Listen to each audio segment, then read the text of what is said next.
It's somehow fitting here in Washington, where the city was essentially shut down by a grand total of 4 inches of snow. Those big forecasts about the monster storm, at least for the District of Columbia, turned out to be fake news.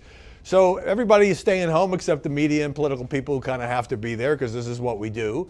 And it's fitting because everybody's snowing each other now in this debate about Obamacare and the CEO and the Trump White House.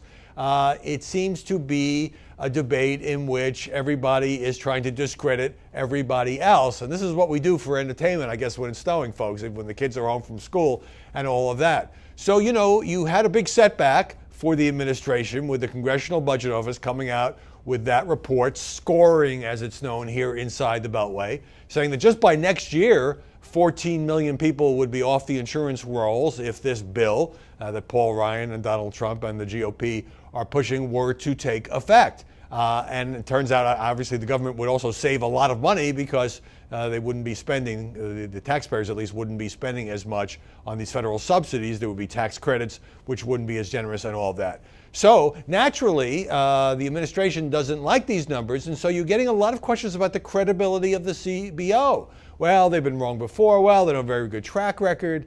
The CBO, the Congressional Budget Office, is a nonpartisan agency. And in this case, the head of the CBO, a guy named Keith Hall, is a former Bush administration economist who was appointed by the GOP leaders in Congress. So it's a little strange to see this back and forth. Now, it doesn't mean CBO is always right in every particular, but it is trying to make a good faith estimate about what would be the impact of this bill.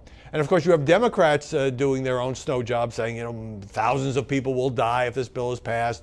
And President Trump isn't keeping his promises because he said everybody would be covered, which in turn has drawn a rejoinder from Sean Spicer and others. Spicer, by the way, getting hammered for about a half an hour with questions about the health care bill and CBO and all of that by the White House press corps.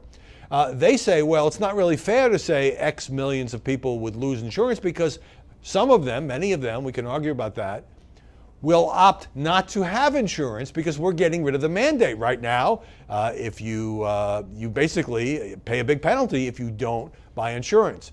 Trump administration would throw that out. Some people would opt not to have insurance. Therefore, the administration argues, that this is freedom of choice. So with all of this back and forth, the real political question is, can Donald Trump, dealmaker, actually sell this and get it through Congress? Because in some ways, the CBO is giving a kind of a boost to people who believe that the bill doesn't go far enough, that the tax credits aren't generous enough, that too many people would in fact lose insurance, particularly older people who would be hit with the biggest premium hikes, according to several analyses of the way this works. If you're 20, it's great. If you're 55, maybe not so great. At the same time, the most conservative wing in the House doesn't like this bill at all. It's threatening not to vote for it. Says it goes too far. It keeps too many aspects of Obamacare. It's too much of a government role in health care. They thought this is what they campaigned against. So as we try to get the city back to normal, there's a very icy fight going on. And I think the outcome of it is not only going to have a huge effect on the healthcare system and whether how people get insurance who have trouble affording it, but really on the Trump presidency, because this is the first big battle of his presidency. And if he can't get a Republican Congress to push something workable through, then that is going to be a setback, and that's no snow job.